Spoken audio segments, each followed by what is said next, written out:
Salam, selamat malam saudara-saudaraku sekalian dimanapun Anda berada. Harapan dan doaku moga saudara dalam keadaan yang sehat, disertai, dilindungi, dan diberkati oleh Tuhan.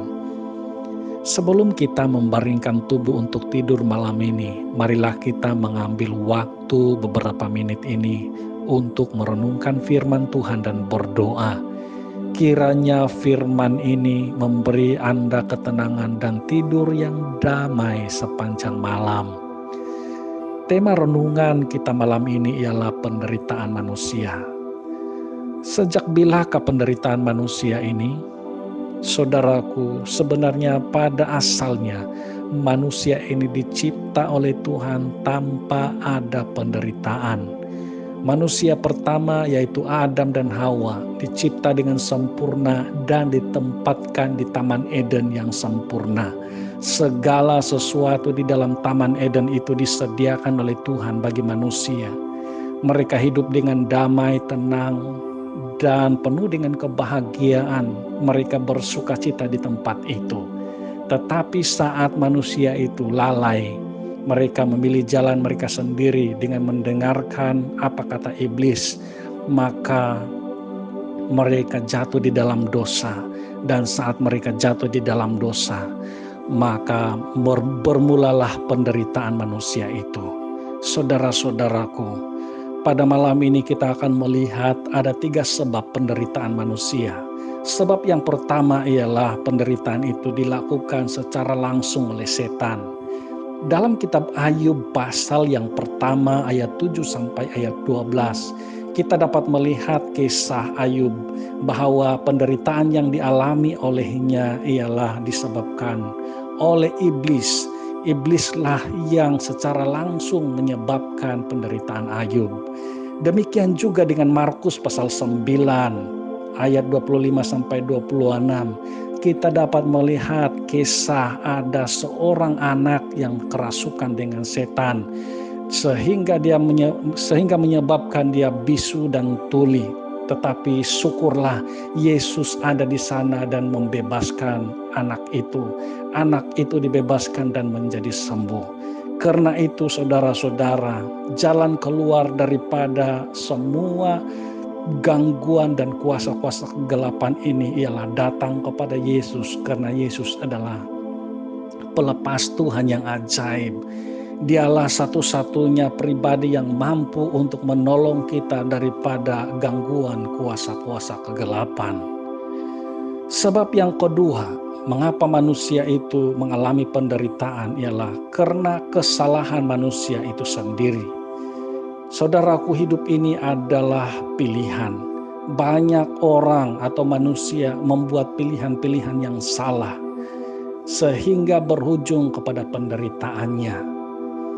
Banyak manusia yang makan sembarang saja, makan makanan yang tidak sehat, minum minuman yang tidak sehat, sehingga pada jangka waktu yang panjang akhirnya apa yang mereka makan, apa yang mereka minum yang tidak menyehatkan itu akan membuat mereka menderita dengan pelbagai sakit penyakit. Karena itu kita harus berusaha untuk memilih makanan-makanan yang sehat supaya tubuh kita mengalami kesehatan untuk jangka masa yang panjang. Mengambil makanan yang sehat ini sangat penting sekali saudara-saudara, seperti yang dilakukan oleh Daniel. Kita dapat lihat itu dalam kitab Daniel pasal yang pertama ayat yang ke-10.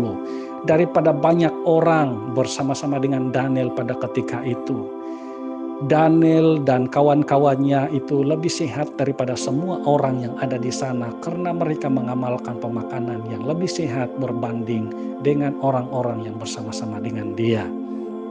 Oleh itu saudara-saudaraku, jalan keluar daripada masalah penderitaan yang disebabkan oleh kelalaian sendiri ialah kita harus mengenal pasti apa kelalaian-kelalaian kita selama ini dan berbalik daripada kelalaian-kelalaian itu. Kita harus bertobat sehingga kita benar-benar dapat menikmati kehidupan yang lebih baik.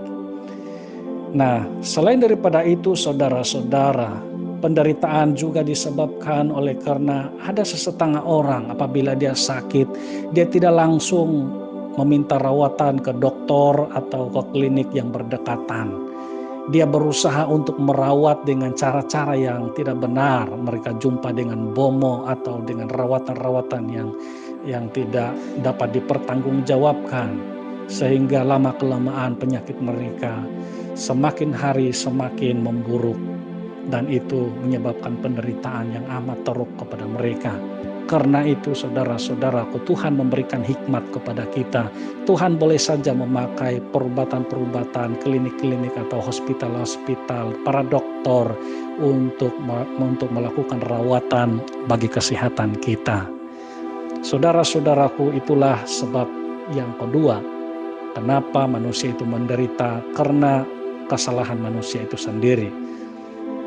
Yang ketiga sebab manusia menderita ialah karena iman. Saudara, tidak semua orang yang percaya kepada Tuhan Yesus itu akan menderita karena iman mereka.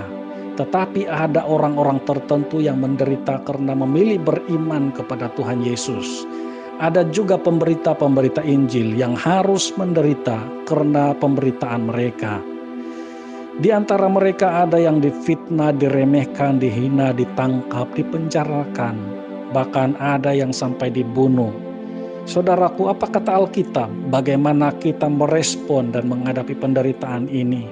Dalam 2 Tesalonika pasal yang pertama ayat yang keempat tertulis, sehingga dalam jemaat-jemaat Allah kami sendiri bermegah tentang kamu karena ketabahanmu dan imanmu dalam segala penganiayaan dan penindasan yang kamu derita. Kita harus menghadapi semua ini dengan tabah. Dalam kitab Yakobus pasal 5 ayat 10 tertulis, saudara-saudaraku, turutilah teladan penderitaan dan kesabaran para nabi yang telah berbicara demi nama Tuhan. Kalau kita menderita karena iman kepada Tuhan Yesus, kita harus mengingat teladan yang ditinggalkan oleh para hamba Tuhan, nabi-nabi dan juga para rasul. Mereka tabah menghadapi segala penderitaan sehingga garis terakhir kehidupan mereka. Saudaraku, setiap penderitaan ada jalan keluar. Tidak ada satupun pintu yang tertutup dan tidak ada satupun jalan yang tidak terbuka di hadapan Tuhan. Saat kita mengetuk, pintu akan dibukakan. Saat kita berjalan, Tuhan akan membukakan jalan bagi kita. Dalam Injil Yohanes pasal 10 ayat 9 dikatakan oleh Yesus Kristus, "Akulah pintu, barang siapa masuk melalui aku, ia akan selamat dan akan masuk dan keluar dan menemukan padang rumput." Saudaraku, moga renungan pada malam ini menguatkan dan mendamaikan tidur kita malam ini. Tuhan Yesus memberkati saudara sekalian. Mari berdoa. Bapa di sorga, Tuhan yang Maha Kudus, kami bersyukur atas renungan firman Tuhan malam ini yang begitu menyejukkan hati kami. Bapa, saat ini hamba-Mu berdoa bagi saudara-saudara pendengar dimanapun mereka berada, supaya mereka tetap kuat, tetap setia kepada Tuhan, walaupun mengalami berbagai pencobaan dan penderitaan di dalam kehidupan mereka. Barangkali ada di antara mereka saat ini yang mendengar sedang sakit atau kurang sehat. Bahkan ada di antara mereka yang terbaring. Tuhan, hamba-Mu berdoa dalam nama Yesus Kristus, mereka dijamah oleh Tuhan. Berikan ketabahan dan kekuatan kepada mereka menghadapi segala penderitaan yang mereka alami, sehingga mereka tidak putus asa. Mereka semakin tabah dari hari ke hari, apapun rintangan yang mereka hadapi. Bapa di surga, hamba-Mu juga berdoa bagi mereka yang sedang bergumul oleh karena kekurangan makanan atau minuman. Tuhan, Engkaulah yang mencukupi segala keperluan mereka dengan berlimpah. Terima kasih Tuhan, dalam nama Yesus kami sudah berdoa. Haleluya. Amin.